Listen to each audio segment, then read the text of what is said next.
Hello friends, welcome back to our channel Gyan Ganga Ayurveda classes में। आज हम लोग बात करने वाले हैं अष्टांग हृदय के इस सीरीज के अंतर्गत सूत्र स्थान का नवा चैप्टर अर्थात द्रव्यादि विज्ञानी अध्याय के बारे में बात करेंगे। जैसा कि चैप्टर का नाम है द्रव्य आदि, अर्थात यहाँ पर द्रव्य और द्रव्य पे आश्रित जो छह पदार्थ हैं या छह चीजें हैं जो द्रव्य पे डिपेंडेंट है, उसके बारे में इन जनरल बात करेंगे। तो यहाँ पर देखेंगे द्रव्य की से इर्द गिर्द सब कुछ यहाँ पर घूमेगा।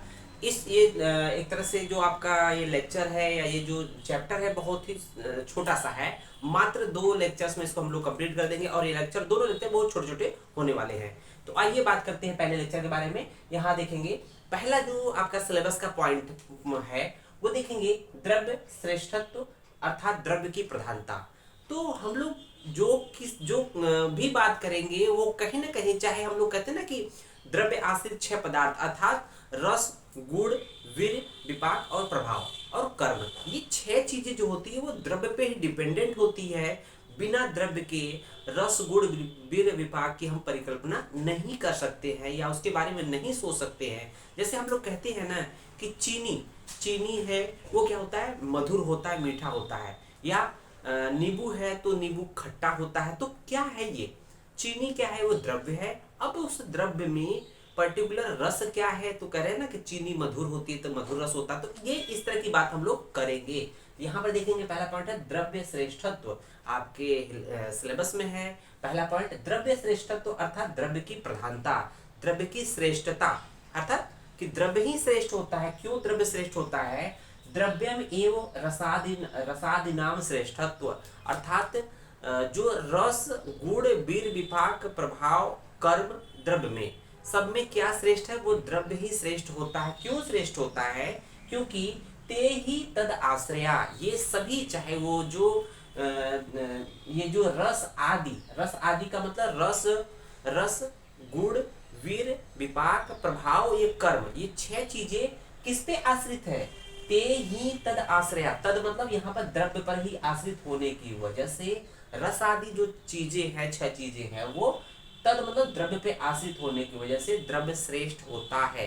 बिना द्रव्य के हम लोग रस, गुण, वीर, विपाक की परिकल्पना नहीं कर सकते हैं, हाइपोथेसिस नहीं कर सकते हैं। तो यहाँ पर देखेंगे ये क्लियर हो गया कि द्रव्य ही श्रेष्ठ होता है।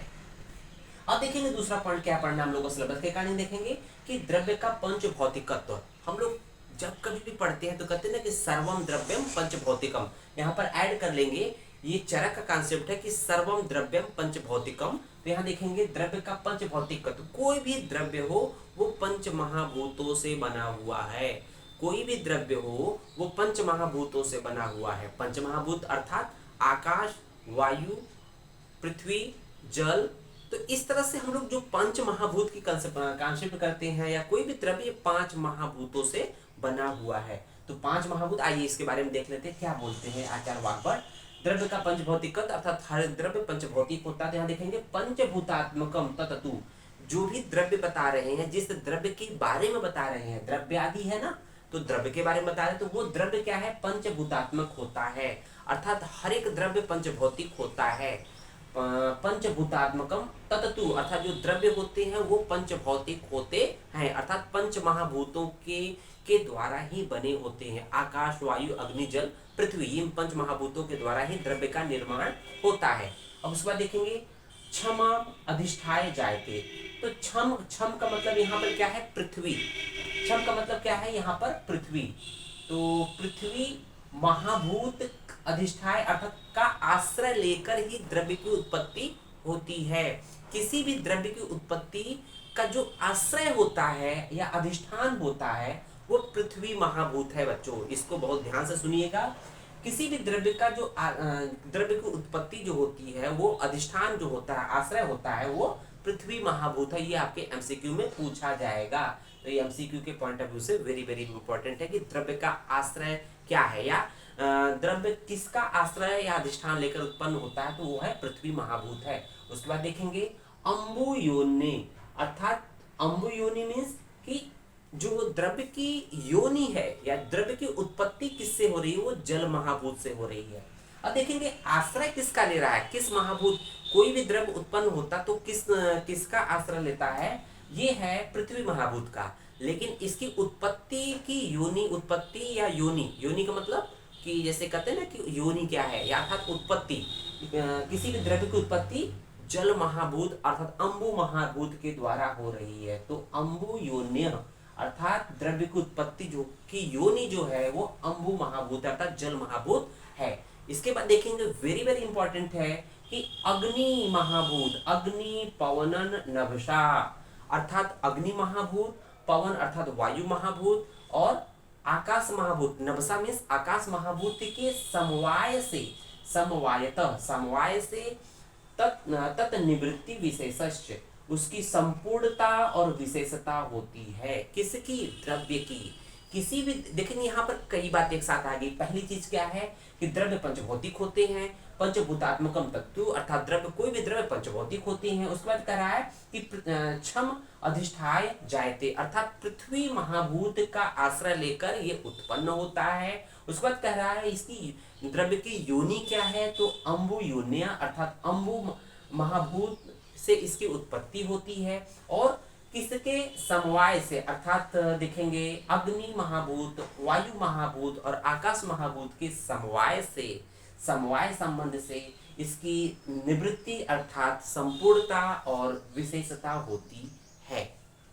उसके बाद देखेंगे व्यपदेशस्तु भूयसा, ये वेरी वेरी इंपॉर्टेंट पॉइंट है। व्यपदेशस्तु भूयसा, तो यहाँ पर बोला गया है, जब आप बुक में पढ़ेंगे तो बोला गया है कि सभी द्रव्य पंचभौतिक होते हैं, फिर भी उसमें किसी न किसी एक महाभूत की प्रधानता होती है, अधिकता होती है। हम इसको इस बात से समझ सकते हैं, जैसे ये देख रहे होंगे ये सॉलिड है, या ये सॉलिड है, सॉलिड है, ठीक है। तो इस द्रव्य में किस महाभूत की प्रधानता होती है, तो इसमें पृथ्वी महाभूत की प्रधानता है। तो पृथ्वी महाभूत का जो गुण होता है वो कठिन होता है, काठिन्य होता है। इसके बारे में हम लोग आगे पढ़ेंगे अभी। तो ये जो डेस्क है, मतलब जिसपे हम लिख रहे हैं ये चीज, ये पृथ्वी महाभूत की, ये पंचभौतिक है, लेकिन इसमें किस महाभूत की प्रधानता होती है, पृथ्वी महाभूत है। यही बात कहना चाहिए। जैसे कि कोई लिक्विड पार्ट है, तो लिक्विड पार्ट पंचभौतिक से बना हुआ द्रव्य, लेकिन उसमें जल महाभूत की प्रधानता होती है। तो इस तरह से ये बोला गया है व्यपदेशस्तु भूयसा अर्थात हर एक द्रव्य में पंचभौतिक होने के साथ साथ जो है उसमें किसी न किसी एक महाभूत की प्रधानता होती है।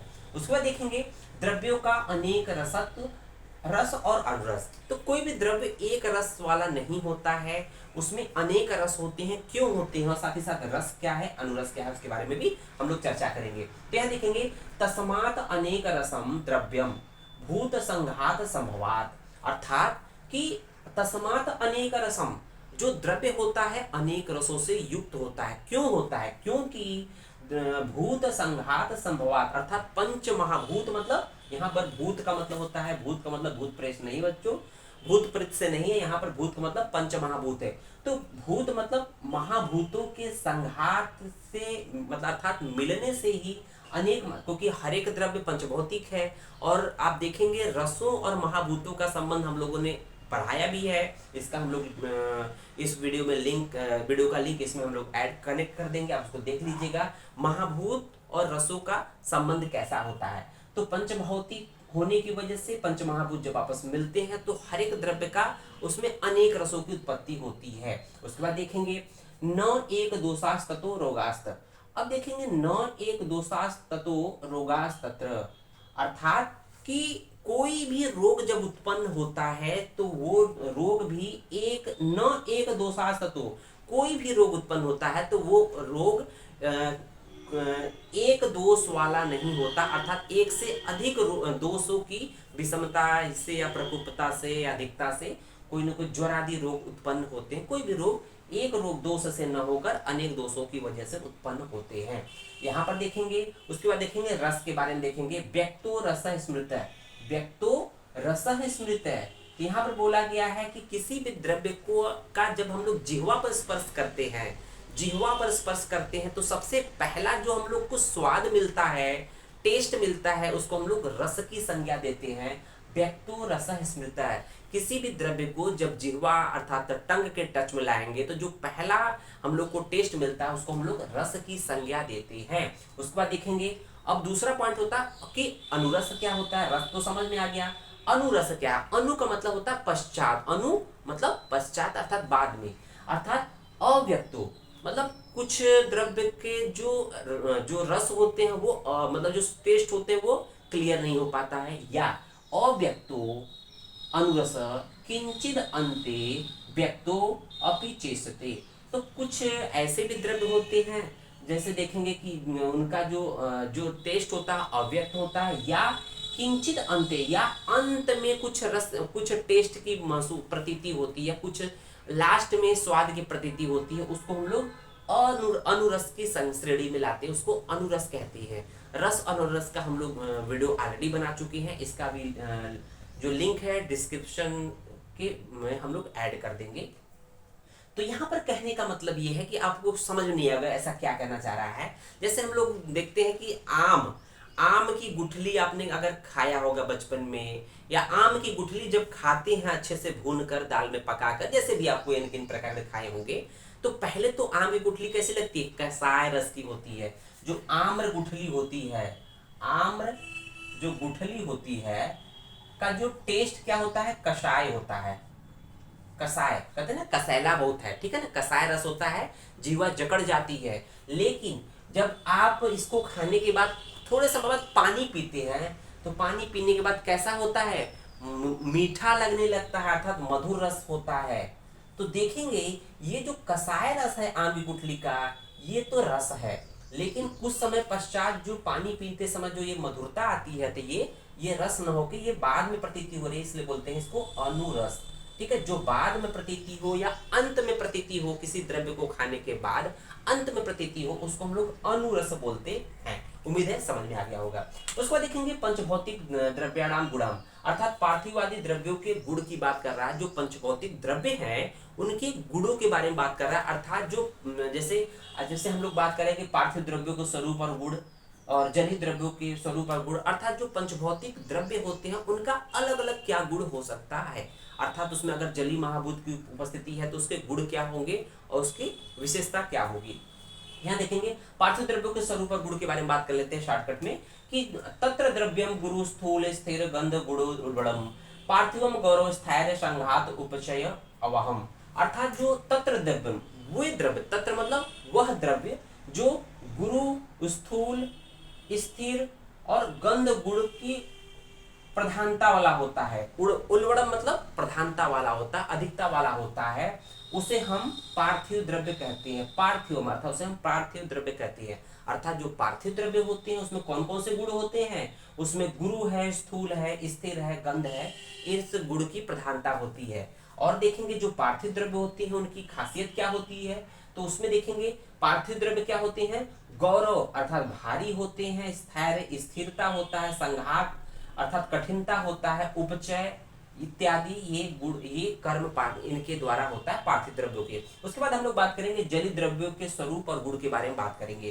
तो जलीय द्रव्य होते हैं कि देखेंगे द्रव, शीत, गुरु, स्निग्ध, मंद, सांद्र, रस की अधिकता वाला जो गुण की अधिकता वाला जो द्रव्य होता है उसको हम लोग क्या कहते हैं, उसको हम लोग जलीय द्रव्य कहते हैं। और जलीय द्रव्य का कर्म क्या क्या होता है, स्नेहन, विस्यंदन, क्लेद, प्रहलाद अर्थात प्रसन्नता, बंधकृत अर्थात बंधन करता है। तो बंधन का मतलब क्या होता है, जैसे देखते हैं हम लोग जो ब्लड क्या है, ब्लड क्या है, फ्लूइड कनेक्टिव टिश्यू बोलते हैं, ब्लड को क्या बोलते हैं, फ्लूइड कनेक्टिव टिश्यू या तरल संयोजी ऊतक। तो एक सेल्स को दूसरे सेल्स को कनेक्ट किए रहता है, इसलिए यहाँ पर बंधन की बात कर रहा है। उसके बाद देखेंगे तीसरा है आग्नेय द्रव्य के स्वरूप और गुण के बारे में देखेंगे। उसी तरह से है कि रुक्ष, तीक्ष्ण, उष्ण, विषद, सूक्ष्म रूप गुण की प्रधानता वाले जो द्रव्य होते हैं वो आग्नेय होते हैं।